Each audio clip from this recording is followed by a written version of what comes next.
voters? Absolutely, absolutely, and I'll tell you why. Our referendum process is a three-part process. The General Assembly has to vote to move forward a potential amendment, a constitutional amendment, and they have to vote twice on that, which they did. We had majority votes on both votes, and then it goes to the people. And so the fact that we had to travel across the Commonwealth of Virginia, make our case to the people of Virginia, explain what this referendum in the middle of April actually is, why it matters, and why we're encouraging a yes vote. That is a vote where the people of our Commonwealth had the ability to say, yes, we want to take this step, we want to pass this referendum, and we want to do this redistricting at this moment as a responsive and temporary step. Again, preserving our long-term bipartisan redistricting commission, but recognizing the urgency. And so it wasn't a bunch of legislators who were trying to do the president's bidding. It wasn't a bunch of legislators who were, choosing partisanship over anything else. This was the people of Virginia saying, we have this option and we are choosing to take it. Okay, so that is the Virginia governor, Abigail Spanberger, who ran on being a moderate. I don't know why anyone believed that. I even hear conservatives talking about how moderate she was going to be and so on, et cetera. That's just not the case. The Democrat Party, as I've said time and time again, they're not the same Democrat Party. This is a Marxist party. Barack Obama led the way. He laid the table. He set the foundation. And now you have all these commies that are building on it. If anything, Barack Obama was held back perhaps by some staffers, but you can see AG attorney, former AG Eric Holder out there making the case for what happened in Virginia. Virginia did pass the racist gerrymandering map, and Republicans better wake up and understand what's going on. Because if they don't, this country is going to be taken away from us. Now, this isn't going to happen in one election. And actually, you are the fighters that I'm counting on to turn this around. But Virginia voters were duped into voting for this referendum. This will be a complete and utter disaster. I'm going to explain why this is different.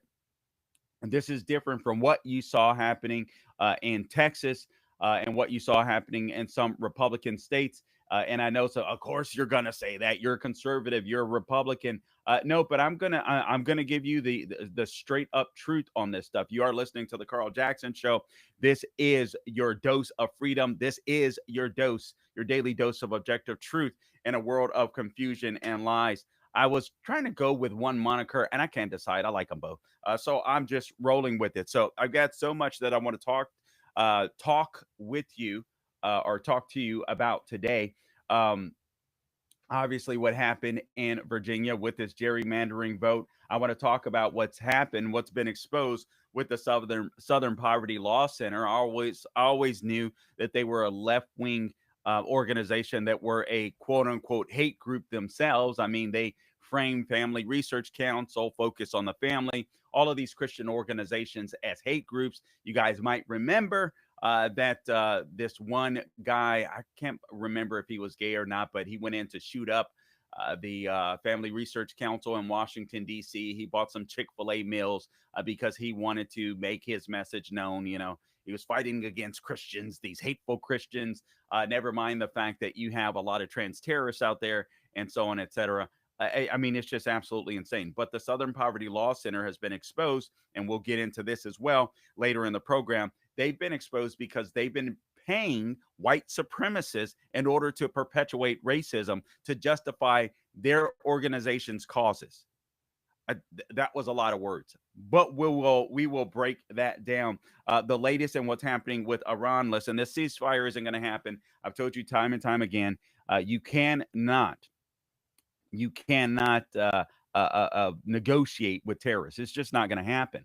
These people are evil. The IRGC are essentially running Iran right now, and so I think all eyes are on Iran to see what's going to happen. President Trump extended the ceasefire as of yesterday. Basically, there was nobody to meet with, or I should say, there wasn't a unified front amongst those that are alive and leading the regime. And I do say there's still a regime in place. I know President Trump says differently. I think he's knocked out the leadership, but the regime is still in place because you have their brown shirts, their versions of brown shirts that are still alive and running the country. So we need to kill as many of them as possible. And we need to kill as many of the Basij as possible so that the Iranian people feel free to rise up and take that country back. And frankly, we're in too deep at this point to do it. And I believe that's probably what President Trump is going to do. Very soon. So anyway, we'll get into some details of that. I also want to talk about some fraud that is going on. AG Ken Paxton has exposed the Act Blue fraud. Hundreds of unopened ballots found near a dumpster, sparking concerns over Washington's mail-in voting system. And then when the left tells you who they are, believe them. We've got some audio for James Carville I'm going to play. Now, all of this, in my mind, ties into what's happening in Virginia and why this is so important. So I want to recap what's happened in Virginia. You heard that audio with Abigail Spanberger. And so let me just recap, because there was a great piece by Guy Benson just the other day. And conservatives, again, you better get your act together. So obviously, we all know that Abigail Spanberger ran on the premise that she's going to be a moderate. She's going to bring, Virginians together as if they weren't. That is a purple state. I mean, that is a purple state. I mean, as fair as they come. I wish it were a red state, but it's not. it is a purple state. Obviously, Democrats wish that it were a blue state. They may have just gotten their wish, and they've just done it by silencing conservatives. The only hope at this point, given the fact that this referendum to gerrymander that state, like New York had done, like California has been done, like Illinois has been done. They're trying to make Virginia the next Illinois, the next California. And if this referendum is allowed to stand, they would have succeeded. So last night they did win. The yes vote won. You had Virginia Democrats that were absolutely duped. They didn't even have pictures of the map of how they were going to redraw districts before people voted for it. All it was a hate Trump, get out the vote effort. Matter of fact, I want to play another clip for you. If we could go to, I believe it's clip number 8. Let me double check this, Gabe. This is Eric Holder before everything went down, former AG under Barack Hussein Obama. Clip number 8, Gabe. Eric Holder explains that the GOP redistricting is stealing seats. Eric Holder is a liar. This is a guy that was involved in Operation, what was it? Now I forget the name of it. But where Brian Terry, the border agent, was killed. He was running guns. He and Barack Obama, they were running guns across the Mexican border, hoping that cartels would murder people and the guns would be able to be traced back to America, so that they could literally undermine the Second Amendment in the United States. That's the type of sicko that you're dealing with when it comes to the former AG Eric Holder. But here's him, clip number 8, por favor, Gabe. President's party doesn't usually do well in the midterm races. So why do Democrats need to do this? I mean, it sounds like it's acknowledging that the Democratic Party can't win on its own, that it has to go through these measures. The Democrats can certainly win if it's a fair fight. And the question I have... It wasn't going to be a fair fight in Virginia? No, it wasn't going to be a fair fight nationally if you try to steal seats in Texas, in North Carolina, and in Missouri. And so the question I have for people who are critical of that which we're doing is, what were we supposed to do? Nothing? Just allow them to try to stack the deck, to try to steal seats? And all we're trying to do is meet them and try to make the system as fair as it possibly can be. And that's all that this is about. So this is what this liar, Eric Holder, forgets to mention. California, again, Illinois, New York, all of these states where Democrats win over and over and over again because they've been able to silence the votes of Republicans and conservatives. They've been able to gerrymander their maps in such a way that it's virtually impossible for Republicans to ever win in those states again. I encourage you to go and look at those maps. What conservatives did and what Republicans did, they actually fought for fairness. When we won in 2020, when a lot of people left states like California, we won more representation in some of those blue states, and they didn't give us our seats in 2020. So some of these mid-decade gerrymandering that you saw Republicans doing was literally in response to Democrats not giving us the seats that we legitimately won in 2020. And so I want to go through this because, again, Guy Benson, and for those of you that heard me on Larry Elder's show, really appreciate you tuning in. Tuning in this week to that. You'll be able to see me on Chris DeGaule's show as well more this week. So I look forward to that. But listen to this article from Guy Benson. I went through it last night on Larry Elder's, but not thoroughly enough. I just want you to understand what has happened. Actually, I just want you to understand what has happened and what the Democrat Party has been able to do. They effectively, if this stands, they're more than likely have just won the House of Representatives by lying to their constituents and straight up creating this gerrymandering scheme. So we'll break it down in a moment. Hey guys, I just want to remind you that you are listening to the Carl Jackson Show. Please be sure to like, share, and subscribe to our podcast on YouTube. Please follow me, all things social media, at Carl Jackson Show, at The Carl Jackson Show. I want to take time to apologize about the crazy schedule this week. We have to get on a consistent schedule. We're working to do that. The issue that I have is not only do I work another job, but I get called into radio. When I get called into radio, obviously, I'm going to take the opportunity to sit in for Larry Elder, to sit in for Chris DeGaule. So sometimes our podcasts are here and there, and I debate whether or not we should do it live or that. But I like some live interaction. And so anyway, we will have a more consistent schedule coming up in the next couple of weeks. I promise you that. And then honestly, if I get called in to do a radio gig, I will make that known earlier, and I'll get better at that. So I apologize for that, but I'm glad you've joined me today. All right. Now, having said that, Gabe, count us down. Let's get started again, por favor.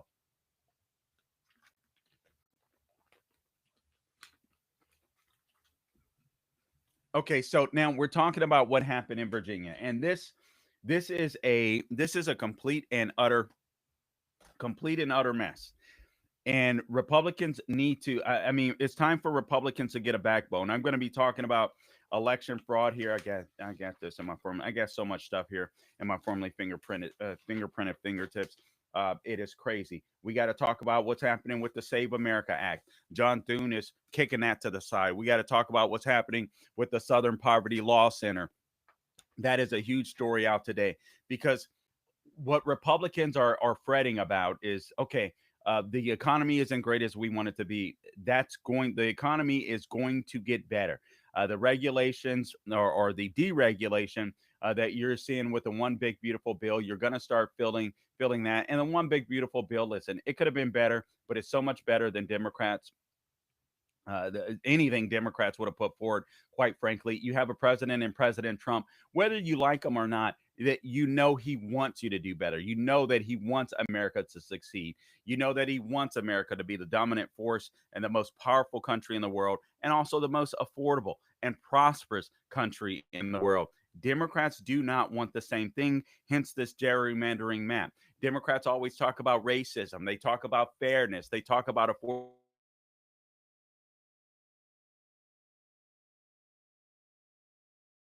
For it to move to California unless you're wealthy, or unless your parents or grandparents happen to buy property there back in the day, so you can take advantage of the property that they already own.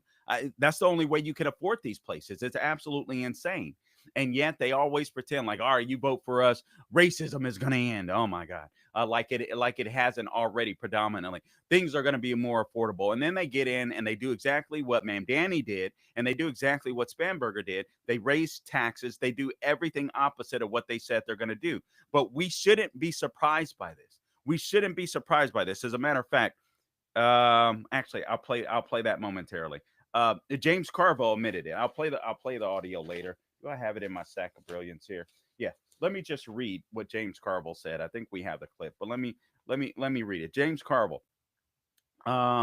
This is a guy that supposedly is a moderate strategist. This is a guy that worked on Clinton's campaign, a strategist for Clinton, and he's gone more left. At first, I thought he was trying to. At first, there was a period of time where he was trying to be the sensible one in the party. He was trying to be John Fetterman. And I don't know what happened to him. Maybe he got so much backlash that he decided in his old age that he wanted to make sure that he was still liked by the left. He wanted to remain relevant. But he said this: if the Democrats win the presidency in both houses of Congress, he said, I think on day one, they should make Puerto Rico and D.C. a state and they should expand the Supreme Court to 13. F it. Eat our dust, he says. So basically, expand the Supreme Court so that conservatives, Republicans, independents, anybody that's fair-minded will not get a victory in the Supreme Court. He wants a total left-wing takeover. He wants to make Puerto Rico and DC a state. DC is 90% Democrat. Puerto Rico, 90% Democrat. So why would they want to make them a state? And frankly, Puerto Rico didn't want to be a state. DC, it was never intended for DC to be a state. But since so many Democrats live in those places, Democrats realize, okay, we can get more representation. These people are going to perpetually vote for Democrats. And so here's what's going to happen.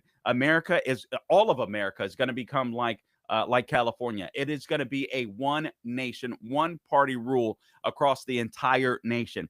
That's what Democrats are going for. To what end? All you have to do is look at California, you look at New York, and you see that these states are a disaster. That's what they want to do with the entire country. It's not about voters succeeding. It's about politicians and the Democrats having one party rule and having power. Now, getting back to this Virginia gerrymandering scheme. All right, so here's what Guy Benson wrote in the Washington Examiner the other day. This is, in fact, before the vote took place. And now, as you guys know, the yes votes on the referendum in Virginia won the day.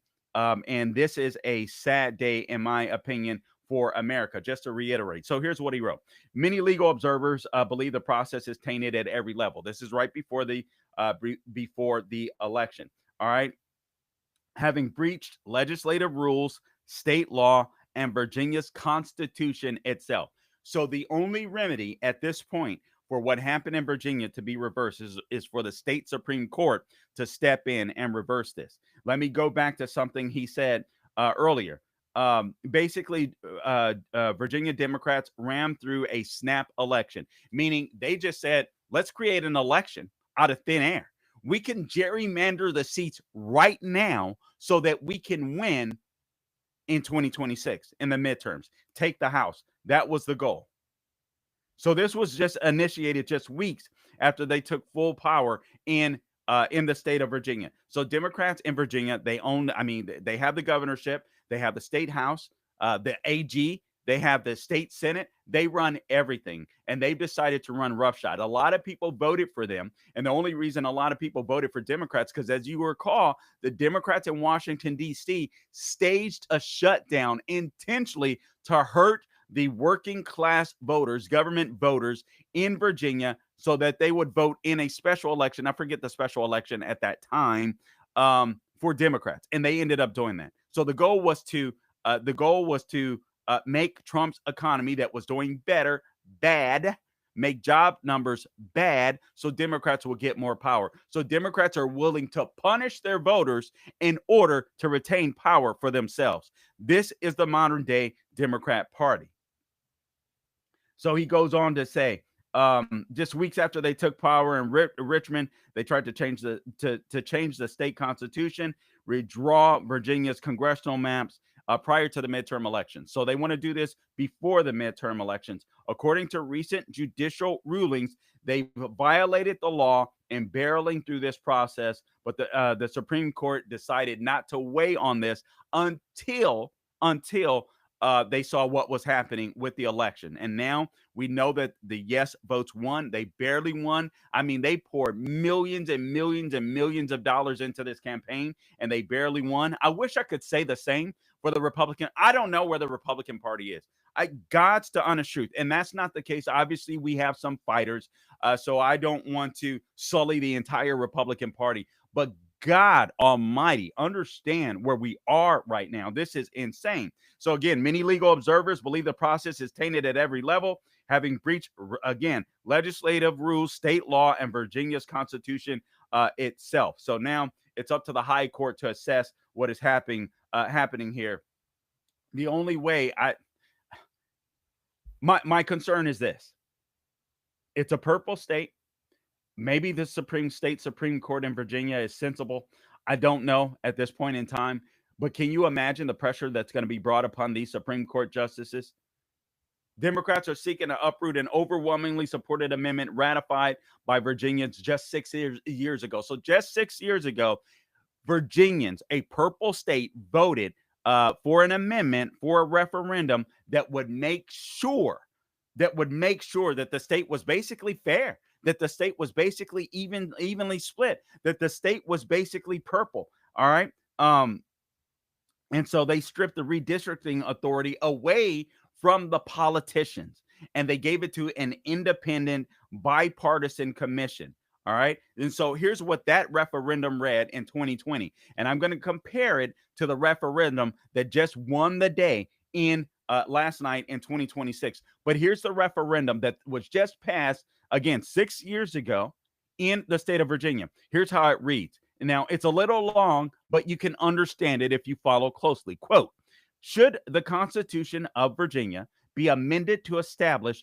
a redistricting commission consisting of 8 members of the General Assembly and 8 citizens of the Commonwealth that is responsible for drawing the congressional and state legislative districts that will be subsequently voted on, but not changed by the General Assembly and enacted without the governor's involvement, and to give the responsibility of drawing districts to the Supreme Court of Virginia if the redistricting commission fails to draw districts or the General Assembly fails to enact districts by certain deadlines. So again, you had 8 members, close quote, you had 8 members of the General Assembly, all right, 8 citizens of the Commonwealth that would work together to draw these redistricting maps in Virginia. If they could not come to a conclusion, the governor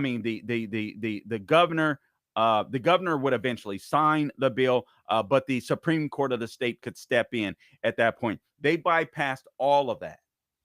So at that time, the yes votes won in a landslide by 2/3 because people, as a purple state, people said they wanted to be fair. As a result of that referendum in 2020, the resulting map features 6 seats currently that are held by Democrats, and then you've got 5 seats in the House of Representatives held by Republicans. For reference, they say, Democrats won the statewide popular vote in the House of Representatives by a combined margin of 51% to 48%. So again, 6 Democrats, and then you've got 5 Republicans representing the state. Democrats want to change that to 10 Democrats and 1 Republican. We'll be back.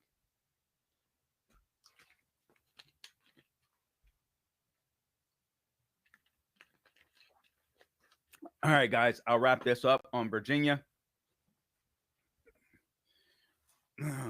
Please, just a reminder to check out our store. I don't know if that was like a Southern rapper. Check out our store.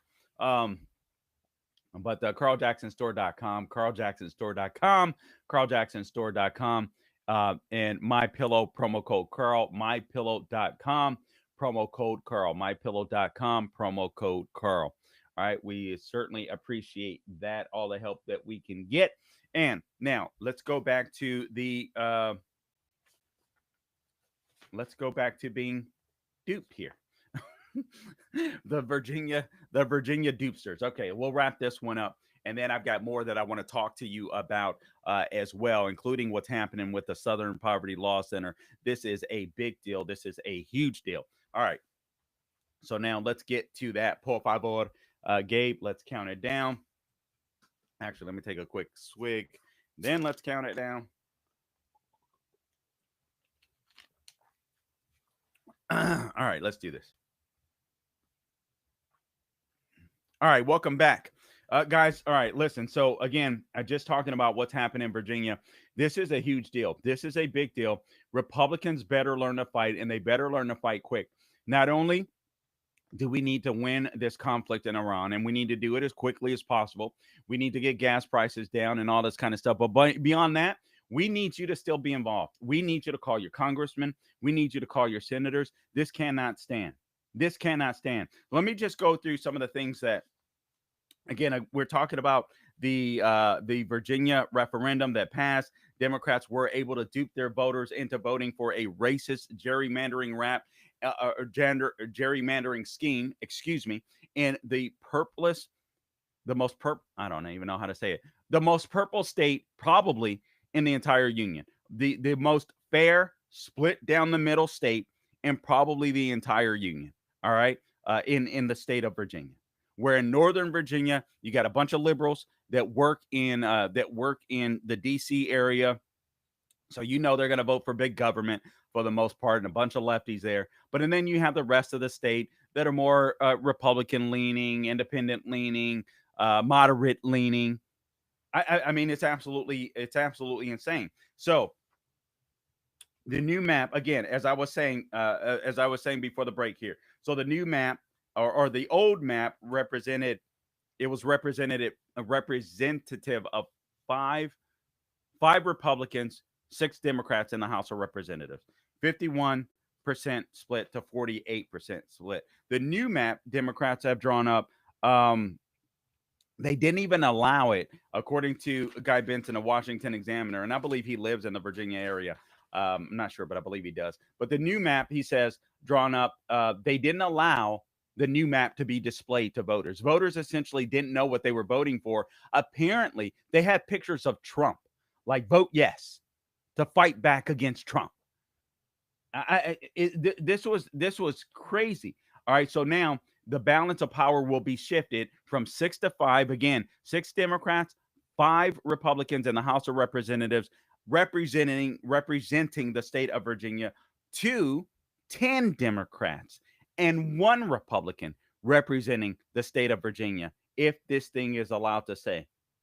And all they're doing is exploiting the liberal voters, like I said, in Northern Virginia. What they're trying to do, or what they're planning to do with this referendum, picture this: in one single county, that's Fairfax County in Virginia, they want to have 5 districts, 5 congressional districts represented in one county, in Fairfax County. They would have to make an octopus type map in order to make that happen. But it's a bunch of liberals, so that'll give them the votes that they need. And again, this thing barely passed. Let me look online. This thing barely passed. They spent so much money, time, and effort. Barack Obama came out, Senator, Tim Kaine, Eric Holder. I mean, there was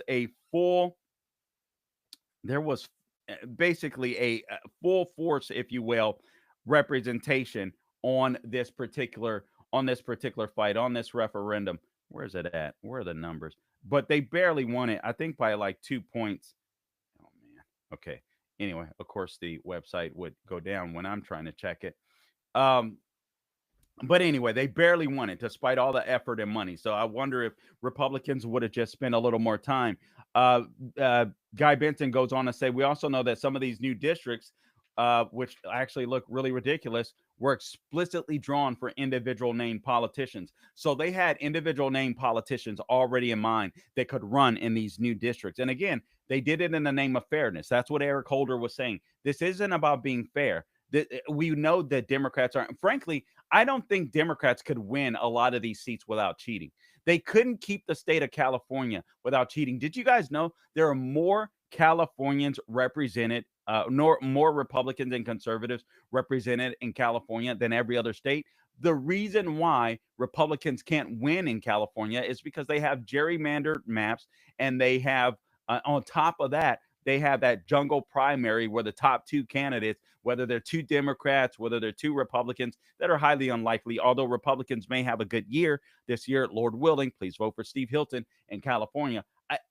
It's just insane. Democrats don't play fair. And then Republicans sit there and Republicans, it isn't even a matter of fairness. It's a matter of, when you win, make sure that you have the representation that you're supposed to have. In 2020, even though President Trump, quote unquote, lost the presidency, all right, there were still areas where Republicans outperformed and did well. Some of those places, Florida, Texas, so on, etc. And we were due seats in the House. And that's what we wanted. So at the time, instead of letting that pass, Republicans should have stood their butts up and demanded that we get our seats in Congress. And so now when they go back and try to gerrymander mid-decade, the news media, obviously, that's not on our side, is going to look at that and say, see what the Republicans are doing? We're just responding. No, we're responding. We won. Our voters responded.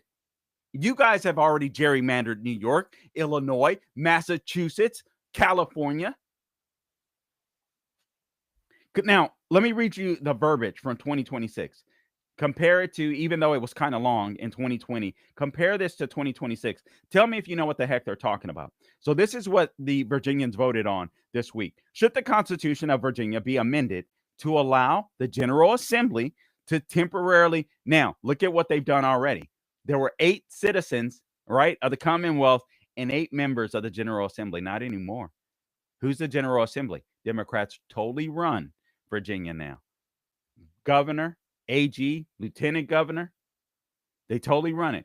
State house, state senate, they totally run it. So now the citizens, the 8 citizens are gone. So should the Constitution of Virginia be amended to allow the General Assembly to temporarily adopt new congressional districts to restore fairness in the upcoming elections while ensuring Virginia's standard redistricting process resumes for all future redistricting after the 2030 census? Nobody knows what that means, and that's by design. And there's not going to be anything temporary about this. When politicians say temporary, they mean forever. All right. They mean forever. There's nothing temporary about this. One of the Guy Benson writes, he talks about one of the senators in Virginia, a lefty, I'm sure it's probably Tim Kaine, who said that he was only going to go to Washington for 2 terms. He's running for his 4th term. Like, give me a break. These people don't leave. All right. As for the restore fairness, here's what he says. As for the restore fairness bit, that's a genuinely outrageous way to describe a power grab that would transform one of the country's most proportional and fairest congressional maps into what some experts say would become the least representative, least fair map in America. Democrats claim they're going to restore fairness by reducing the footprint of the political party supported by 48% of Commonwealth voters to 1 lone seat, or just the House delegation. So now Republicans will control 9% of the map. Really? Give me a break. He said it would instantly transform, and we all know this. It would instantly transform Virginia. Here's what Abigail Spanberger said when she was a candidate. Quote, gerrymandering is detrimental to our democracy. Close quote. She went on to say, weakening the individual voices, it would weaken the individual voices that form our electorates. That's Abigail Spanberger. That's what she ran on. She was asked if she'd seek to redistrict Virginia if she won. Her response, no. Now she's claiming, well, this is a reaction to what Republicans have done in Texas and what Republicans are trying to do in California. No. That had already happened when she was asked this question. She's just a liar because she's on the left.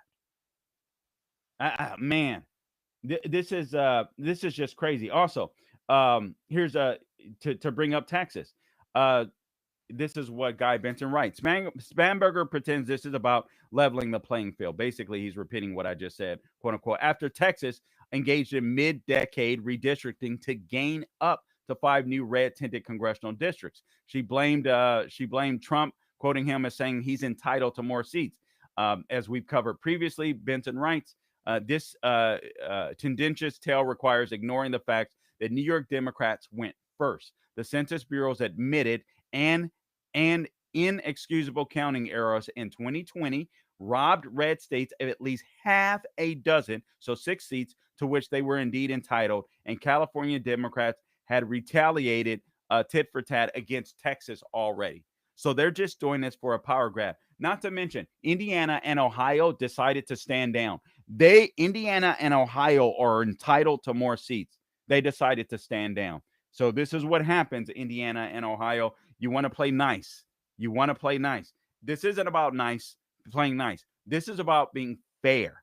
Republicans should have been given 6 congressional seats after the 2020 elections. They weren't given those seats. Democrats fought to make sure that they didn't get those seats. And now they gerrymandered Virginia to make it like California, to make it like New York, and to make it like Illinois. I have to say, I almost admire their fight, but it's based upon deception. I wish Republicans will fight just as hard based upon truth. All right, we'll be back with more. This is the Carl Jackson Show. Okay. Guys, I appreciate you tuning in. Just a reminder to please like, share, and subscribe to our podcast, The Carl Jackson Show. We're on YouTube, wherever you go to get your podcast, The Carl Jackson Show. But if you like, share, and subscribe to YouTube, that'll help us out tremendously. We would certainly appreciate that. I want to move into what's happened. Sorry, I'm losing sound here, and that's my own fault. I want to move into kind of what's happened with the Southern Poverty Law Center. And so we'll talk about that. Hopefully.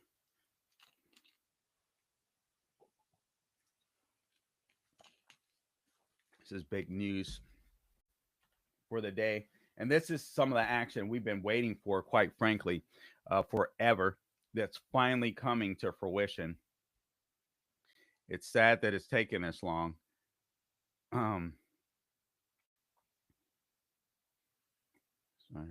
Blockade directly targets rent primary revenue lifelines. All right. Things are starting to take shape in Iran as well. Let me just check the news elsewhere real quick. And then we'll get started back here in just a sec.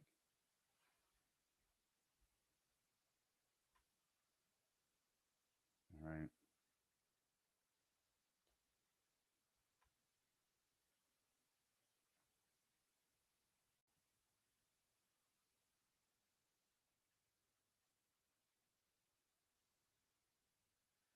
Oh, man. Speaker Johnson calls for tightening sexual harassment rules in higher side. We'll eat that myself. All right. Senate holds hearing for Kevin Warsh, Trump's take. House releases interim report on Act Blue. Ooh, yeah, I got to do that. All right. Okay, good stuff. All right. Okay, let's get back to this. Gabe, and I'll get you posted on all the news. So I'll keep you up to date on all the news as well. All right, welcome back to the program. So now I want to segue and talk about the Southern Poverty Law Center and what's happened there. The Southern Poverty Law Center, you guys may or may not know this organization, but they fight to stop hate, basically, on the right, allegedly. All right. All right. These are the people, as I mentioned earlier in the program, that literally a shooter was not a shooter, a guy that attempted to assassinate some people at the Family Research Council in Washington, D.C. He was a fan of the Southern Poverty Law Center. They were calling places like the Family Research Center focus on the family. You know, people that support Judeo-Christian values and traditional family values. Those people, those are people that hate. I mean, the traditional values, the Judeo-Christian values, the family structure that built Western civilization. Oh, we're haters. All right. But the people that want to kill the people that built Western civilization and the values that built Western civilization, they're worthy of defending, right? They're heroes. And so the Southern Poverty Law Center, we just found out they were responsible for the Charlottesville hoax too. So we're going to play some video for you. But first, let me just get you up to speed with what's happening in the news right now. I suspect for those of you that are watching live, you may or may not know. If you're going to be watching on the Salem News Channel, we'll have to wait and see what happens by the time this airs on the Salem News Channel. But the cool news is I don't suspect much will change except what's happening with Iran. Right now, there's currently a ceasefire. The talks have been delayed. President Trump did announce that last night. Basically, J.D. Vance was supposed to fly, as well as I believe it was Witkoff, Steve Witkoff, and Jared Kushner, if I'm not mistaken, to Islamabad to try to negotiate through the ceasefire deal. The ceasefire is supposed to end today. I don't know if that's still going to occur, or actually, it was supposed to end earlier. So I suspect that the ceasefire is ongoing at this point in time. But I wonder if President Trump is trying to do this to get Americans in place. To be quite honest with you, at this point in time, you've got to come to the realization that you're not going to be able um, to negotiate with these people. I've heard some people say, "Well, now the hardliners are in charge." Well, the hardliners have always been in charge. They have levels. They had the Ayatollah. They had the mullahs. They have the IRGC. They have the Basij. So now, basically, you have some mullahs, I believe, that still may still remain. You have the IRGC. You have the Basij. You have the people that have the guns, right? But they're all part of the same regime. So we've conquered or we've destroyed a lot of the leadership, but we haven't rooted out the regime. And that's still something that needs to occur. But there's good news, in my opinion, despite the ceasefire, that frankly, I'm of the opinion that there should have never been a ceasefire. We should have just decimated, completely destroyed this regime from the get go. And then just moved on as quickly as possible. Left as soon as we saw the free people of Iran running out in the street and beating up Basij and IRGC members. That's the video that I would love to see, because and then we know this isn't about a fight in the Middle East per se. We know that we won't have to go back to the Middle East anytime soon. You have Israel that has become our most important ally by far. All right. We can't necessarily trust NATO anymore, some in NATO, but not all. And then you have the Gulf states who are now offended by what Iran tried to do to them, attacking them, the UAE, Bahrain, Saudi Arabia, so on, etc. But here's some good news, just real quick. The Scott Bessent said the blockade directly targets Iran's primary revenue lifelines. All right, so the blockade remains despite the fact that we're waiting for ceasefire talks. So the economy in Iran, and I feel so sorry for the Persian people, but they're enduring this because they want their freedom too, and this is the only way we're going to bring these people down. And now we know there's a massive wave of layoffs in Iran. So remember, the people were upset and started to risk their lives to go out and protest. I believe inflation was around 40%. I think inflation is close to it's over 100%. I think it's into the mid 100s at this point. So their money is absolutely worth nothing right now. At some point, people are going to probably die by starvation, not having water, food, not being able to buy anything, or they're going to kill and figure out ways to, to fight against the Basij, the IRGC. And I know that's hard to do when you don't have weapons, but some way we got to figure this out. They got to figure this out, but I'm down to help them to kill more of the Basij. But the pressure, the economic pressure, Operation Economic Fury remains in place. This is going to hurt them. The Southern Poverty Law Center, which we're getting into, charge over fraudulent payments to extremist groups. You had Democrat Representative Sheriff-Phyllis McCormick. She resigned before her ethics hearing. This is the lady who was a prominent Black Democrat in my state, in the state of Florida, basically stole millions of dollars of COVID relief. So she just resigned in disgrace yesterday. More with the news real quickly. We again, as I mentioned earlier, Virginians narrowly approved this redistricting measure. If this remains in place, Virginia will be the next California. People will be moving out of there. Frankly, the people that voted for this measure should be forced to stay, even if they want to move. The U.S. seizes control of an Iranian oil tanker. This is from the Department of War. Overnight, U.S. forces conducted a right of visit maritime interdiction. Now, mind you, this isn't the cargo ship. The other day, they shot out the engine room of a cargo ship that was transporting chemicals for weaponry, all right, from China, which lets you know China is not our friend, okay? All right, so this is an oil tanker. So right now, again, overnight, U.S. forces conducted a right of visit maritime interdiction and boarding of the stateless sanctioned MT Tafani without incident in the Indo-Pacom. I don't know what that means. Indo-Pacific, I guess. area of responsibility. As we have made clear, we will pursue global maritime enforcement efforts to disrupt illicit networks and interdict sanctioned vessels providing material support to Iran anywhere they operate. International waters are not a refuge for sanctioned vessels. The Department of War will continue to deny illicit actors and their vessels freedom of maneuver in the maritime domain. Good. All right. We have to make Iran suffer. And we have to make the people that want Iran, or at least the regime, suffer. And the people that want to prop up this regime, they need to suffer as well. Now, Speaker Johnson calls for tightening of sexual harassment rules in the House of Representatives. And good. All right, he's leading that charge. It needs to be done. There should be no slush fund for the congressmen and or women that are charged with any sexual harassment. That isn't to say that they're all guilty. So in some respects, just because these names come out, don't assume that they're guilty, but there shouldn't be a slush fund for them. This is something that they should be able to handle. They're should be able to handle for themselves. Pay from their own pockets. All right. The House releases a report on Act Blue. We'll get to that momentarily. Tell you what, let me get to the video. Let me get to the video of good Lord, of Kash Patel announcing what's happening with the Southern Poverty Law Center.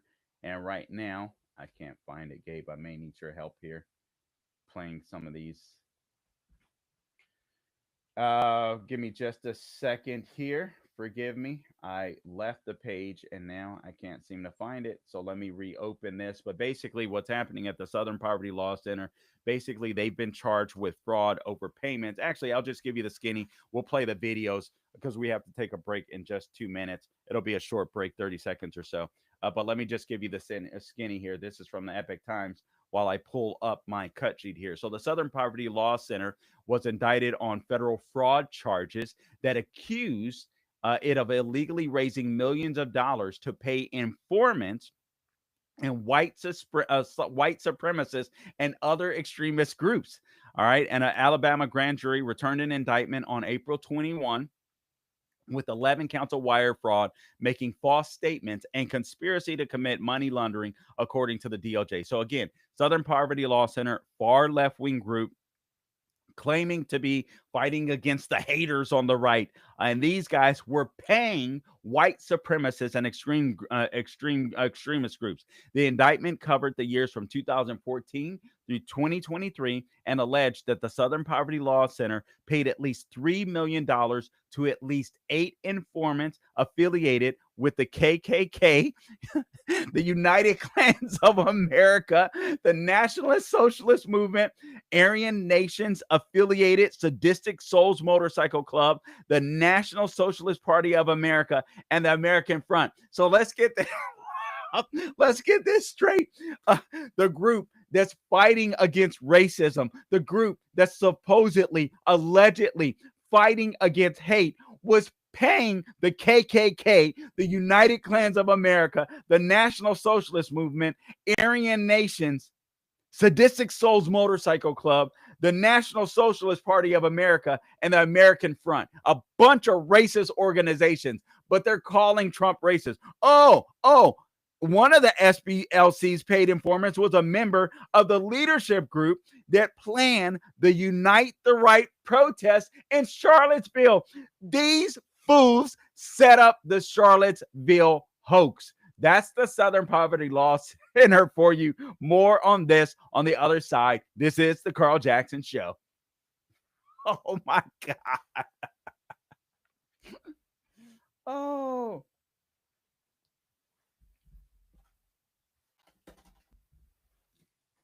All right, let me pull up this cut sheet, and then I hate that it does that.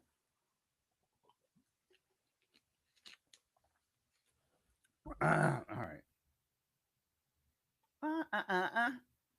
Was that my phone? Oh, that's you. What the heck? Oh, man.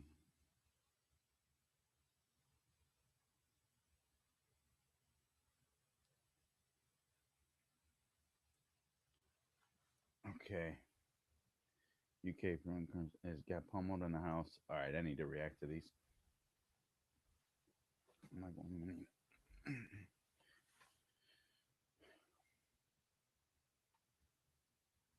All right, let's do this here, Gabe. Por favor, por favor.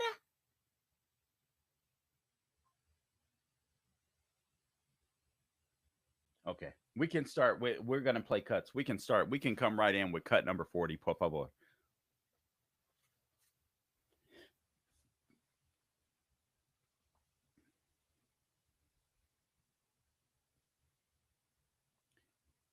I'm ready when you are. If Gabe Ruth. Good afternoon. Today, a few minutes ago, in the Middle District of Alabama, a grand jury returned an 11-count indictment charging the Southern Poverty Law Center with 6 counts of wire fraud, 4 counts of bank fraud, and 1 count of conspiracy to commit money laundering. According to the charges in the indictment, the SPLC is a nonprofit entity that purports to fight white supremacy and racial hatred by reporting on extremist groups and conducting research to inform law enforcement groups with the goal of dismantling these groups. As the indictment describes, the SPLC was not dismantling these groups. It was instead manufacturing the extremism it purports to oppose. Describes this conduct in detail, but one troubling example is that the SPLC was paying a member of the leadership group that planned the Unite the Right protest in Charlottesville, Virginia in 2017 that resulted in the death of 1 person and injured dozens more. This particular person being paid by the SPLC allegedly received approximately $270,000 over the course of 8 years. In total, according to the indictment, between 2014 and 2023, SPLC paid at least $3 million to 8 individuals at least. These individuals were affiliated with the Ku Klux Klan, United Klans of America, National Socialist Movement, Aryan Nations Affiliated Sadistic Souls Motorcycle Club, the Nationalist Socialist Party of America, Nazis, and the American Front. Now, as the indictment lays out, after SPLC paid members of these extremist groups, it created work product that reported on these activities that the members participated in or contributed to. And to that end, it was doing the exact opposite of what it's told its donors it was doing. So, I hope they go down in flames. I hope they get cuffed. I hope they get perp walked. Again, the Southern Poverty Law Center, as acting AG Todd Blanche just said, and guys, let's say this is what we've been waiting for. This is some of the stuff that we've been waiting for. It's clear to me, I know nobody wants to say it, that Pam Bundy wasted a lot of time. But I'm glad this is finally coming out. It's taken over a year, but I'm glad it's finally coming out. For God's sakes, this is insane. So the Southern Poverty Law Center that purports to fight white supremacy paid white supremacists in order to justify their existence. If that doesn't tell you that this idea that America is systemically racist is fake, I don't know what else does. Let's play more clips, more indictments. Let's go to cut number 42. More on the Southern Poverty Law Center, the racist Democrat organization that pays white supremacists. This is hilarious. Cut 41, please, Gabe. I mean, sorry, 42. We talked to you about that X post you had. I know you sent out a statement saying it was sarcasm, but you're getting a lot of pushback online with that awesome saying that the 26 Iranian Shadow Fleet vessels got through the U.S. blockade. Yeah, Twitter's become kind of a cesspool. I probably should give up on sarcasm Twitter, obviously anybody that's No, okay, we sent, this is the wrong clip. I'm sorry, Gabe. I gave you the wrong number. That's Senator Chris Murphy, who's a total disgrace. He's rooting for America to lose in Iran because he would rather Democrats be powerful than for Trump to be successful and for America to be successful and destroying the world's leading state sponsor of terror. That guy is a complete and utter disgrace, and he shouldn't be in the Senate. But that was the wrong clip. That my fault, Gabe. I want to go to cut 42 on the Southern Poverty Law Center, cut number 42. Okay, it says here on my sheet that's 41. All right, let's try 43. Cut 43.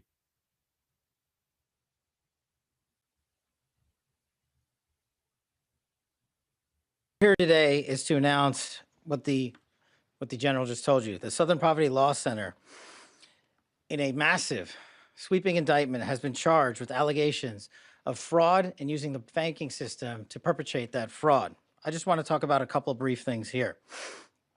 The Southern Poverty Law Center themselves advertise to raise money to dismantle violent extremist groups for a period of at least a decade. They use their donor network to raise money to purportedly dismantle violent extremist groups. However, the SPLC, the Southern Poverty Law Center, used the money they raised from their donor network to actually pay the leadership of these very groups. I just want to say that again. They used the fraudulently raised money by lying to their donor network, thousands of Americans, to go ahead and actually pay the leadership of these supposed violent extremist groups. The groups, as the general laid out, include the Ku Klux Klan, the United Klans of America, Unite to Right, National Alliance, the National Socialist Movement, the Aryan Nation Motorcycle Club, and the National Socialist Party of America, and also the American Front. Nazis. In at least one of these matters, our investigation revealed that funds were used to facilitate the commission of further state and federal offenses, totaling over $3 million. Furthermore, our investigation revealed that the Southern Poverty Law Center, on top of perpetuating this widespread, decade-long, multi-million-dollar fraud, conducted more criminal activity. They attempted to hide their criminal activity from our financial banking network. They set up shell companies and entities around America so that the financial institutions that we rely on as everyday Americans were deceived in believing that money was not coming from the Southern Poverty Law Center in the perpetration of this scheme and fraud, but rather fictitious entities they stood up to perpetuate this ongoing fraud. This is a serious and egregious violation of a group that purported to dismantle violent extremist groups, but in turn actually only fueled the hatred. This is an important case brought by President Trump's administration. We're thankful to the president for his leadership and funding of not just the FBI and DOJ, but his commitment to go out there and wipe out fraud and conspiracy and waste and abuse wherever it occurs, including the Southern Poverty Law Center. Even though this money was made to appear to be coming from legitimate people and legitimate entities, we at the FBI, with our great partners at the Department of Justice and in the state of Alabama, were able to comb through a decade worth of material, a scheme that took a decade to build, so that we were able to follow the money, because money never lies, and they got caught. As the Attorney General said, these charges are varying, they are widespread and wide-ranging, and this investigation is very much ongoing. Today we're here to announce the charges of the Southern Poverty Law Center, and this investigation and the individuals who are responsible will be brought to justice. Thank you, General. Man, I'm thinking that the donations to the Southern Poverty Law Center dried up instantaneously. Anybody, and frankly, I'm not even convinced. I'm not even convinced that some of the people that donated, I mean, obviously, you're always going to find some gullible ones out there, probably the majority of them, but I'd imagine that there's at least some donors that knew exactly what was going on. Again, this is an effort to perpetuate racism, while they were claiming to fight racism in America, because these groups would not be needed. It's the same with the Democrat Party. If you grow up in a traditional home, You know, if you do, even if you don't, if you do okay for yourself, you work hard, you go out, you make a decent living, stuff like that, you don't want to be taxed to death. The Democrat Party isn't needed. They have to invent these grievances to keep their voters mad, so their voters keep coming back. Notice they've been fighting racism forever. We had the war on poverty. We've been fighting poverty forever. It's only gotten worse, particularly in particularly in minority communities such as the Black community. These people don't exist to make your life better. The Democrat Party don't. They exist to keep their grievances going so they can stay in power. If we have enough time, let's play one more clip on this. Cut number 45. Cut number 45. This is an ad from the Southern Poverty Law Center. Let's roll it, Gabe.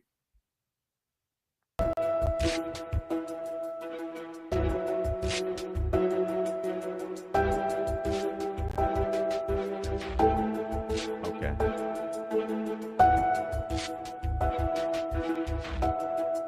What can we do to stop hate in America? The Southern Poverty Law Center's 10 ways to fight hate. Wow. Okay. 1. Act. In the face of hatred, apathy will be interpreted. We won't have time to finish that video in this particular segment here. But notice all the pictures. Now I'm starting to wonder, guys, even here in Central Florida, I've literally seen not rallies per se, but a bunch of people protesting like white supremacists and stuff like that. Now I got to wonder, did the Southern Poverty Law Center pay for that? Did the Southern Poverty Law Center pay for those people to protest like they were just picturing there, claiming they were fighting against those people? They were funding those people to justify their existence. Adios, Southern Poverty Law Center. You just officially closed your doors, and thank God. Oh my God. Oh my God. That is insane. That is insane. All right, let's go. One more. This is a totally different podcast. I want to get on to something else. If I can remember, I did Virginia. I did Southern Poverty Law Center.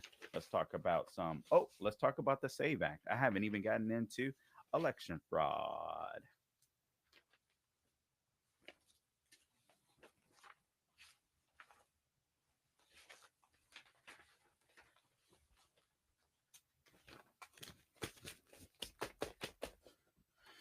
All right, Gabe. Guys, I appreciate you tuning in. Please, just a reminder to like, share, and subscribe to The Carl Jackson Show. We would certainly appreciate that on YouTube. Also, all things social media, X, Instagram, Facebook, The Carl Jackson Show. The Carl Jackson Show. Por favor. All right? I would certainly appreciate that. Don't forget our sponsors, MyPillow.com. MyPillow.com. Code Carl, C-A-R-L. The code is Carl. Whether it's whether you call or whether you go to mypillow.com and click on my name Carl or add my name Carl, you'll get whatever discounts are available to you. CarlJacksonStore.com, CarlJacksonStore.com, CarlJacksonStore.com. All right, let's take a swig here and let's get right back to this and wrap this show up for today. Tomorrow I'm going to be back on air. I just missed talking about the murderer that killed 7 of his children and 1 more child. I believe that wasn't his. And we got to talk about that as well as just as fake compassion that's causing people to die. So I didn't do that earlier this week. I screwed up on that. And frankly, this week has just been chaos with the fill-ins, but I should have delved into that a little more deeply. I want to delve into that and how liberal compassion is literally causing people to be murdered.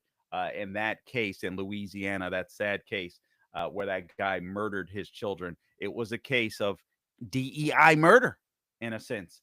The guy shouldn't have been out of jail. He had a record. He shouldn't have been out. And unfortunately he was. So we'll get into that. And forgive me because I should have talked about that more. I should have went more in depth on that. I want to make sure that I do that, as well as any breaking news that we might have tomorrow night. But that'll be tomorrow night. I will announce on Facebook. I believe it'll be at 7:00 unless I'm called to fill in or something like that. But I'll be filling in the morning on the Chris DeGaulle Show, so that should not be an issue. Okay, now let's talk about the Save America Act. All righty. I is ready, as they say, Gabe. All right, welcome back to the program. Now, guys, I want to talk about Senator John Thune. This probably isn't going to get as much press as it should, but Senator John Thune has essentially punted on the Save America Act. I know there's some people out there that believes that, hey, it's a pipe dream, it's a waste of time. No, it's not. Sometimes you have to put on a fight in order to get people on your side. If people hear things long enough, and if you frame things properly, you can do the right things, just like Democrats frame this Virginia referendum, where literally Virginians voted against their own best interests and just made their state, unless the state Supreme Court turns it around, the next California, which it'll be a complete and utter disaster, higher crime, more welfare. Virginia is going to be, people are going to be fleeing. If you voted for that referendum, please, please, please don't move to Florida. Please don't move to Florida. Now, let's talk about the Save America Act. Republicans and conservatives want to make sure that our federal elections are fair. That's it. We want to make sure that illegals are not voting in our elections. That's it. It's pretty simple. We want you to have an ID. If you register to vote, even in a state you're registering to vote, you should be able to hand over ID to prove who you are. That's the only way you're going to eliminate cheating. All right. One person, one vote. It's as simple as that. Prove who you are. Prove that you're eligible to vote. So you should register. When you register, you should show your ID. We have to do it here in Florida. Works great. When you vote, you have to show your ID. Nothing wrong with that. What's wrong with that? What's wrong with proving who you are? You got to show ID when you board a plane, get a driver's license, buy alcohol or cigarettes. If you look underage, Sean, etc., we show an ID all the time.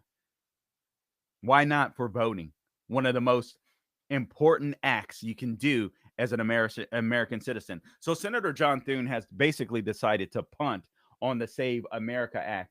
And that's disgusting to me. It's frustrating. And I'll play some clips for you momentarily, but this is why it is frustrating. Actually, let me go back to Carville. I want you to hear cut 37. I want you to hear cut 37. And cut 37 is James Carville. I mentioned him earlier, but frankly, it relates to everything that I've talked about today. It relates to what happened in Virginia. It relates to the Southern Poverty Law Center. The left will do anything they can to gain power. Cut number 37, por favor, Gabe. I hope it actually has him speaking in this. If the Democrats win the presidency in both houses of Congress, I think on day one, they should make Puerto Rico, D.C. a state. They should expand the Supreme Court to 13. Eat our dust. They've done everything they could. They held up the 2000 election. They stole it. They've stolen Supreme Court seats. They've gerrymandered everything that you can. And the only way to fight this is don't run on it. Don't talk about it. Just do it. Okay. So why isn't this guy in jail? He's claiming that 2000 was stolen. Democrats claim that 2016 was stolen. Democrats claim that 2024 was stolen, that Trump was an illegitimate president, that Trump is an illegitimate president. He's lying about 2000. The problem with 2000 is, yes, George Bush won Florida. He barely won Florida. Oh, it's because his little brother Jeb Bush was running it. No, he won Florida, and Al Gore lost his own state of Tennessee. For some reason, people keep forgetting to mention Al Gore could not even win his own state. He was so disdained. People didn't like him. He was such a robot. He wasn't charismatic like Bill Clinton was. All right. He tried to prove that he was. People said that Bill Clinton brought him down. I'm not convinced about that. You know, he came out on the stage, tried to kiss his wife, Tipper Gore, show that he's not a robot. But he was just a boring, horrible candidate. And he lost fair and square. And James Carville knows it. Nobody stole it. After they recounted the Florida ballots, 3 times, the Supreme Court said, enough. We've done this crap 3 times. Al Gore lost. And so James Carville is lying. Western Journal hat tip. Bombshell GOP lawmaker says Thune no longer considering the SAVE Act. Here's the summary. Not only is Senate Majority Leader John Thune not looking at ways to get the Save America Act passed, according to a prominent GOP lawmaker who I'll mention in a second, he's not even considering passing it, period. The election integrity measure, which passed the House but has been held up in the Senate for the lack of votes for cloture, what require proof of citizenship and eligibility to vote and limit widespread mail-in voting measures. Here's my take. I believe that Senator John Thune is waiting President Trump out. I believe secretly, this is just my opinion, I don't have any inside information. I believe that Senator John Thune is waiting the Trump presidency out. I believe that Senator John Thune is an establishment, traditional Republican, and he's in a bubble, and he really doesn't understand where the country is. I mean, when you talk about the Save America Act, he's quoted at one time, and I'm paraphrasing, basically saying this is an online thing. So it's an online thing, so it should be ignored, despite the fact that there's plenty of polling where you had about 80% of Americans, Republican and Democrat, saying, yes, ID should be required to vote. So Republicans have leadership has discussed whether or not a so-called talking filibuster would eventually force negotiations or shut down avenues of blocking the Save America Act. Listen, the talking filibuster is basically the only you can get rid of the good Lord, I forget what to call it now. Basically, you can vote along party lines. You can get rid of the filibuster altogether. You can get rid of cloture, I guess, so you don't need 60 votes. And I know a lot of Republicans want to do that. I'm not convinced that we should do that because I'm not convinced with the leadership in place that they would fight anyway. I really do believe they can use a talking filibuster to put Democrats on defense. They won't even do that. And I'm talking about the leadership because there's plenty in the Republican Party in the Senate, probably 2/3 or more, that would be willing to do this. You put the Democrats on notice now because we need to return to regular order. And now a filibuster, all you have to do is say, I'm going to filibuster stuff and nothing happens. Force these people to pull a Cory Booker, to stand on the floor and talk about nothing, get tired, can't pee, so on, etc. A bunch of Democrats aren't going to do that. And eventually they're going to wane. Republicans weren't even willing to put up that fight. One of the things they were concerned about, and I could say, okay, this is a fair point. Opponents said that it would allow Senate Majority Leader Chuck Schumer to control the agenda for weeks, if not months, and would either be tantamount to a modified nuclear option or have no substantive effect. You don't think that you can outclass Chuck Schumer, outcommunicate Chuck Schumer? He's horrible. And that's concerning. That's why I'm convinced that Senator John Thune just wants to wait out President Trump. I believe that's what he's doing. They believe that after this, the midterms, President Trump is essentially going to be a lame duck president, and they're willing to wait it out. And they're willing to move on. I think the Republican establishment is so ready and willing to move on from President Trump. The problem is they're trying to move on from us too. We should have this. We should have the Save America Act. Florida GOP Representative Anna Paulina Luna noted on X, that's who I was talking about, obviously. We're not even talking about it. Now that Congress has returned from a short 2 weeks recess, because we're not going to be talking about the Save America Act, period. She says, quote, just so America knows, after 2 weeks in recess, John Thune is no longer considering the Save America Act. She goes on, we've seen Democrats.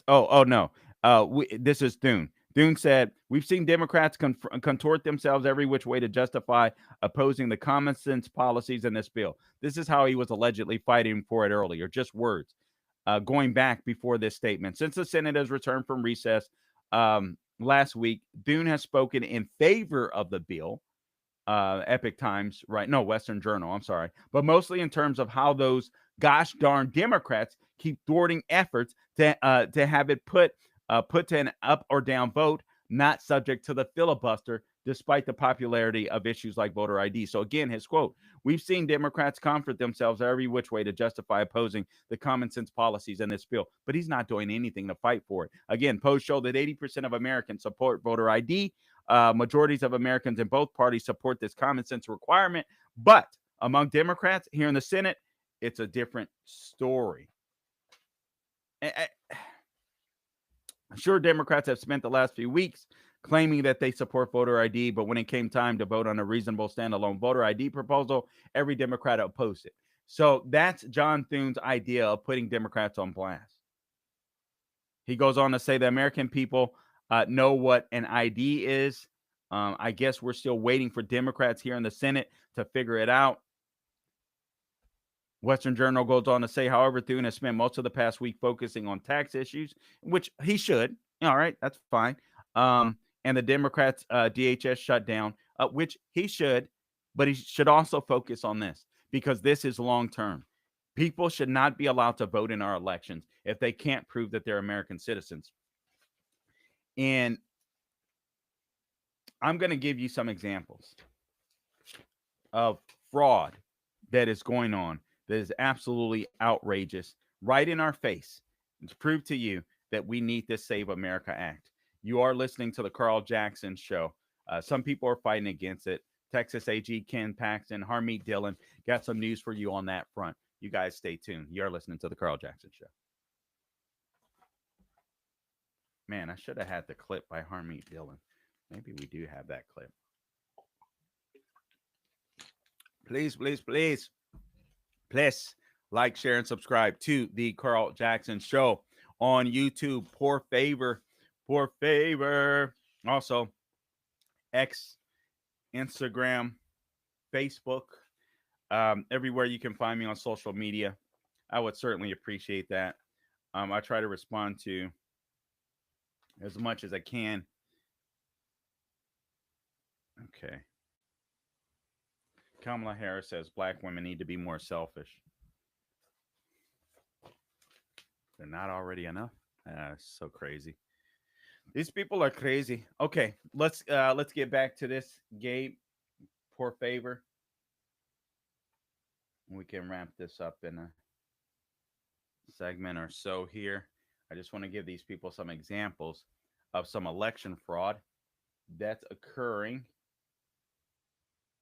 and we should pay attention to it. Oh, man, I should have played 9. Okay.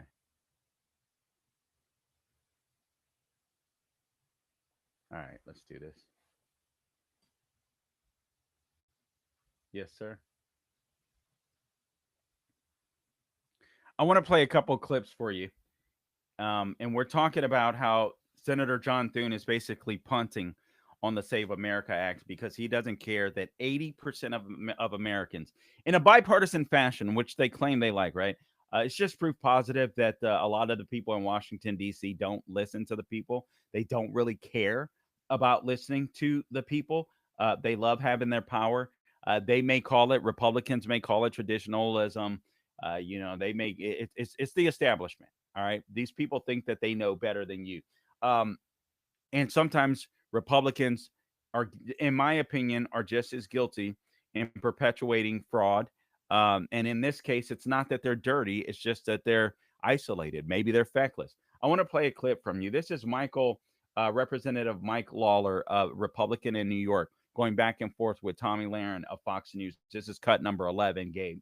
Cut number 11. Justifying 350K Haitian immigrants that came into this country under the temporary protected status. Now, mind you, they invaded our country, and then the Biden administration decided to give them temporary protected status. So they didn't even do things in the right legal manner. That doesn't matter. Democrats want to keep them in the United States, but sadly, so do Republicans. I'm going to bring this all together. Cut number 11. Cut number 11. Por favor, Gabe.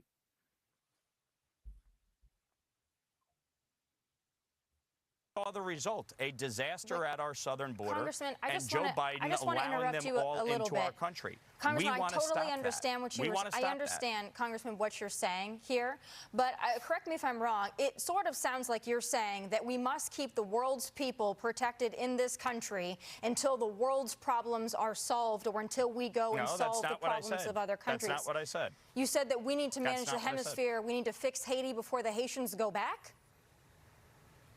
No.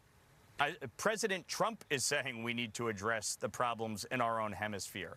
And the administration is rightfully taking action, cracking down on the cartels in Mexico and beyond, going after Maduro in Venezuela. They have isolated Cuba. The fact is, Haiti has been a long-term ally, and we want stability on the ground in Haiti. The State Department itself is saying it is unsafe on the ground in Haiti.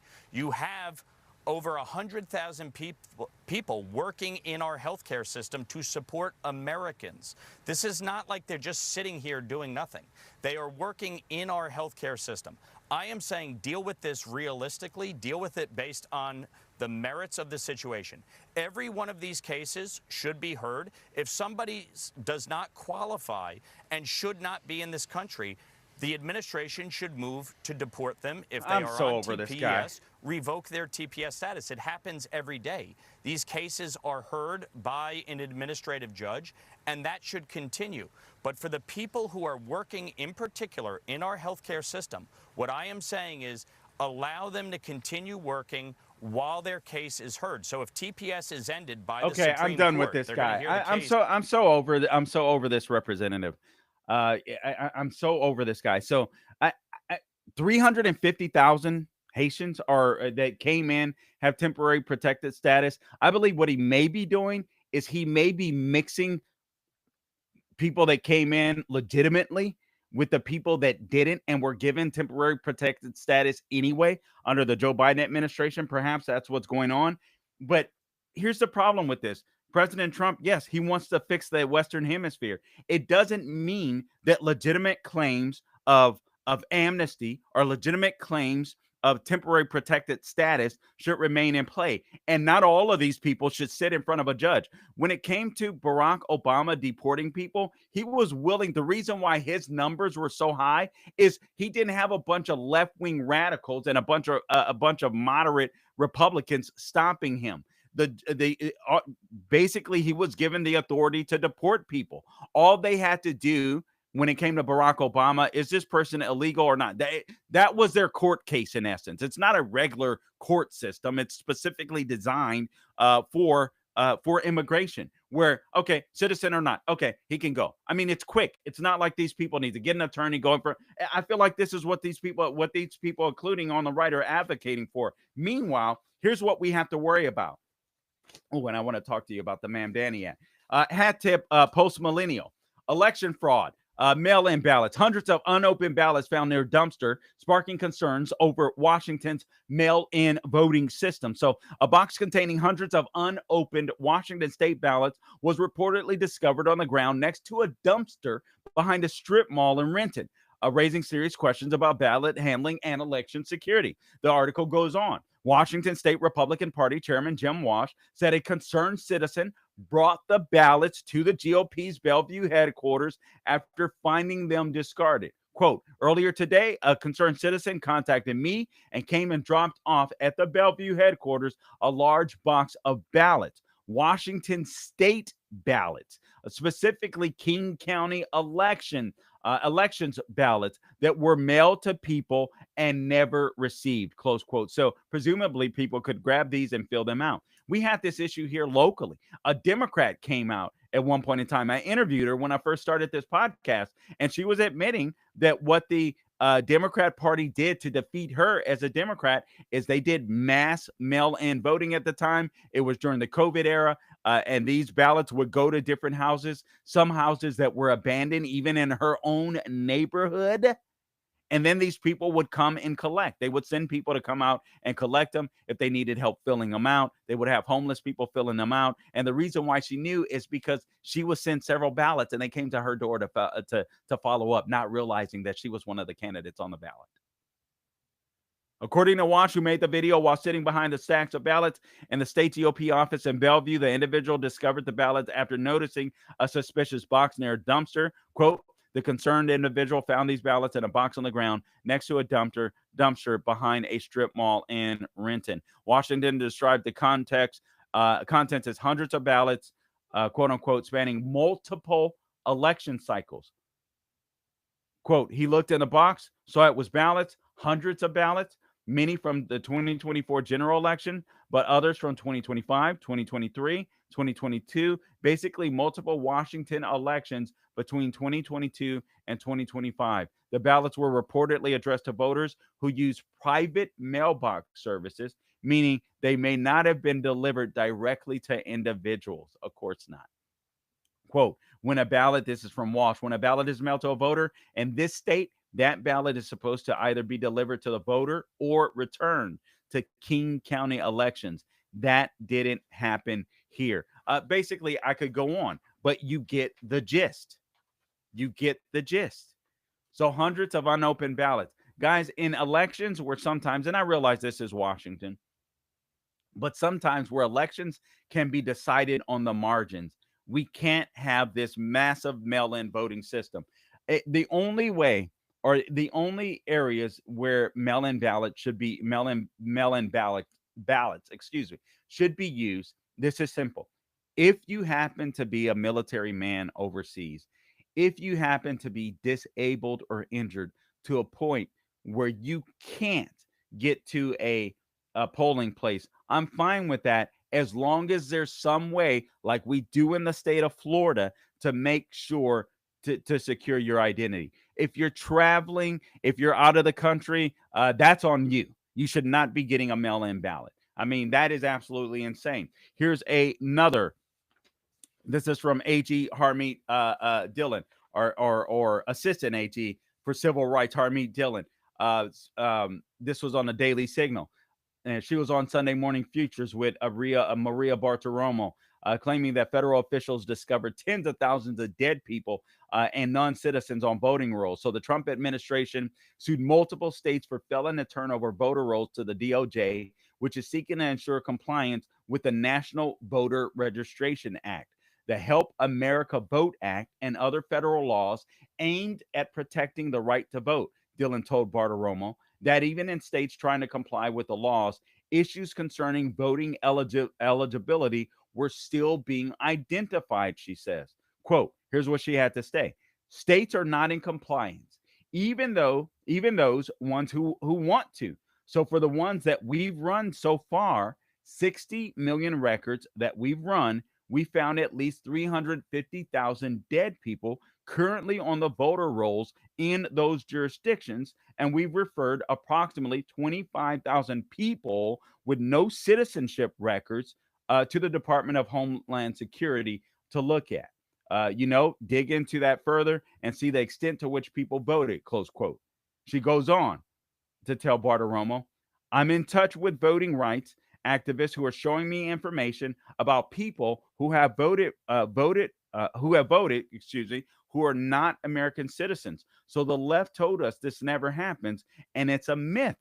It definitely happened, close quote. So this is the Assistant AG. Now, Carl, you mean out of 60 million voters, they only found 350,000 dead people voting? Well, those 350,000 dead people could make a huge difference in local elections, even in national elections, again, where oftentimes these races are close and decided by thin margins. So if somebody needs 3,000 votes to win, let's say, you know what I mean? Somebody wins by 3,000 votes. Is that 3,000 dead people voting? I mean, this is insane, but this is where we are now. One more segment. I'll wrap this up on the other side.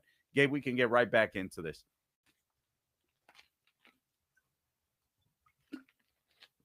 And close it out. I just got to make sure I get through this because I'm tired of leaving this stuff incomplete. What time is it? All right, I'll make this quick.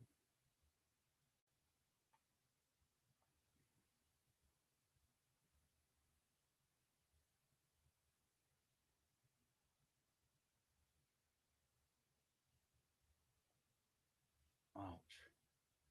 Yep.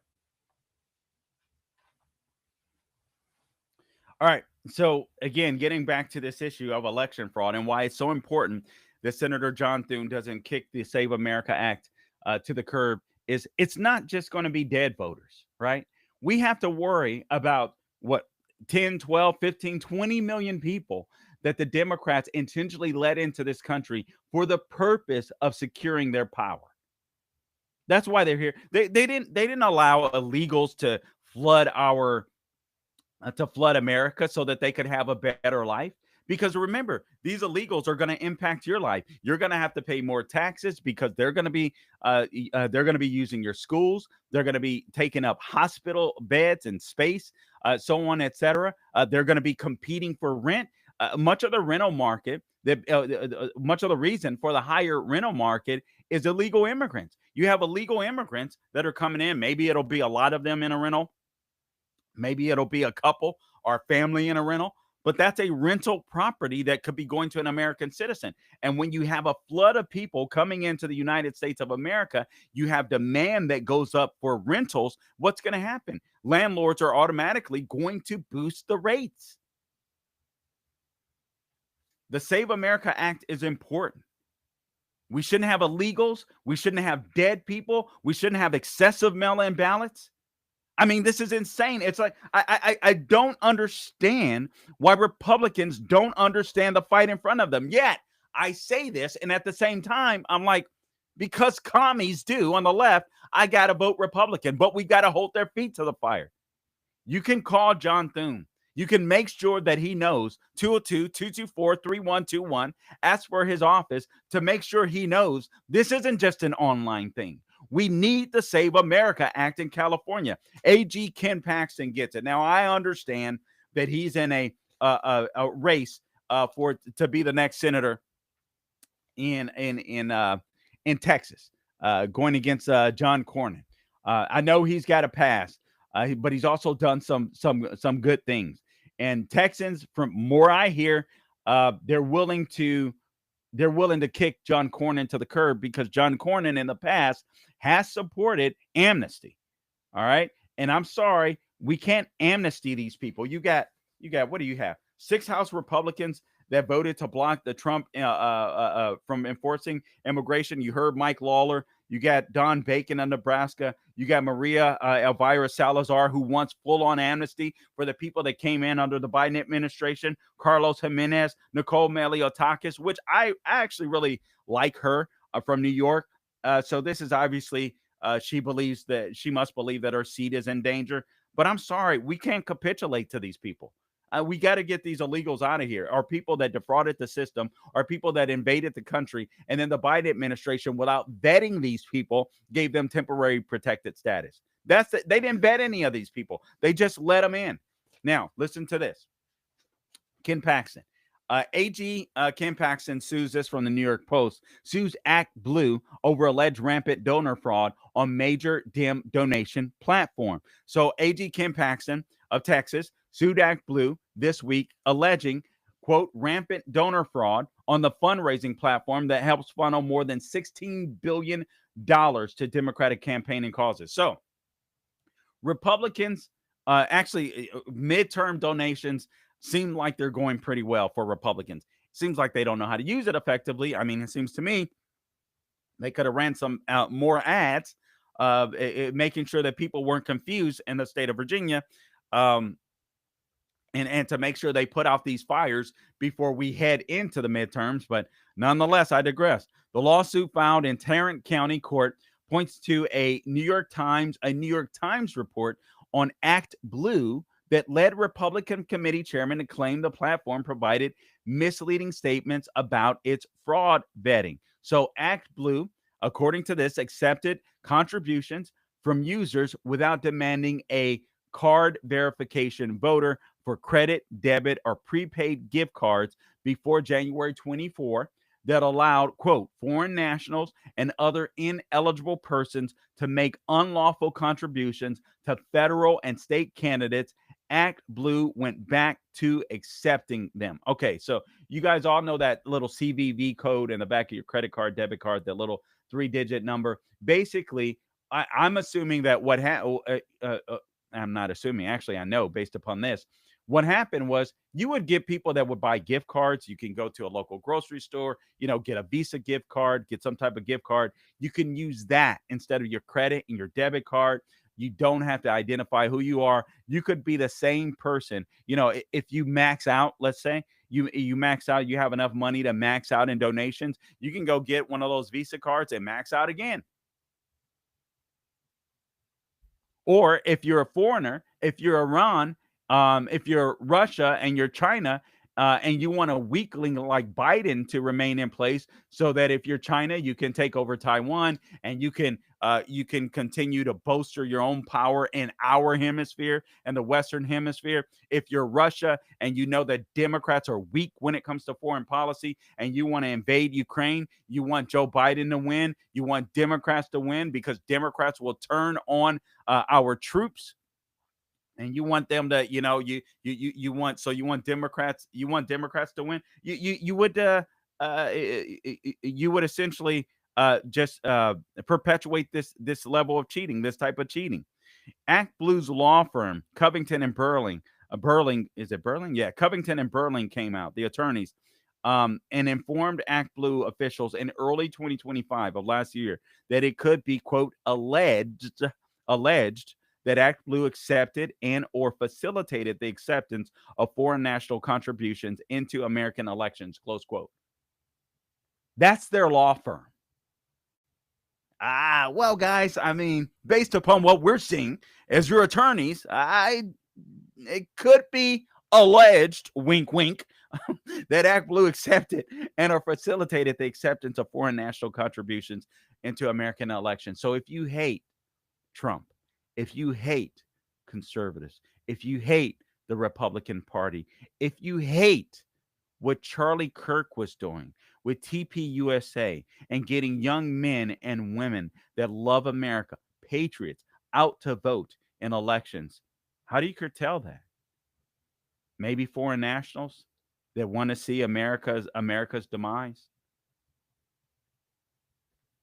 Act Blue CEO Regina Wallace Jones informed Congress in November 2023 in a letter that it had, quote, multi-layered screenings that were able to, quote unquote, root out any illicit donations. Yeah, right. You guys remember the Black Lives Matter. Remember the Black Lives Matter riots, Antifa riots of 2020 that nobody talks about. That's why they really needed and focus on January 6th, because they want you to remember that Black Lives Matter did way more damage, comparatively speaking, than J6, mostly peaceful protesters, by 100 times, probably literally killing people, destroying cities, destroying properties in the billions of dollars. They want you to forget about that. But don't forget, the Black Lives Matter leaders got rich. They didn't care about Black Lives Matter, Black lives at all. The Black lives didn't matter to them. They wanted to fill their coffers. But not only that, when you clicked on or further went into the Black Lives Matter website at the time, they were donating. Some of the donations were going, I believe, directly or indirectly to Act Blue, a Democrat fundraising organization. So you had these black Marxist chicks, useful idiots of the left, enriching themselves and hooking up the Democrat Party, all the while saying Black Lives Matter, knowing full well the Democrat Party has done nothing to improve the plight of the American black citizen.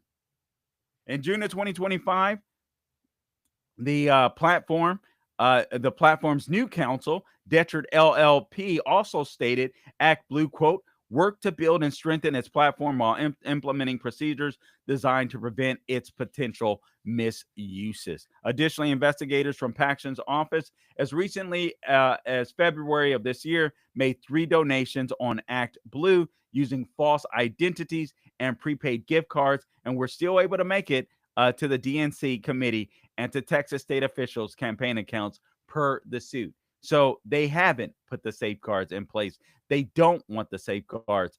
Act Blue had processed as much as 1.78 billion small dollar donations in 2025, the suit noted, alleging 7 counts against the Democratic fundraising juggernaut, including, quote, false, misleading, or deceptive. So Republicans are out there, Democrats aren't raising much money. Well, when you have networks like Act Blue, when you have illegal aliens, when you have Republicans fighting for people that came into this country illegally to keep the temporary protected status, when you have Senator John Thune kicking or punting on the Save America Act, you don't have much to worry about. You don't have to worry about having as much money as Republicans. When you can lie to the voters of Virginia and totally gerrymander the state for, Virginians, convince Virginians or dupe Virginians into voting against their best interest, you don't necessarily have to have it. And I haven't even gotten to the Mamdani Act. I'll talk about that tomorrow, to denaturalize and deport Marxists and Islamists, because that needs to happen. Guys, listen, I appreciate you listening to this edition of the Carl Jackson Show. Likely we'll see you tomorrow night. Until next time, do not grow weary doing good. God bless.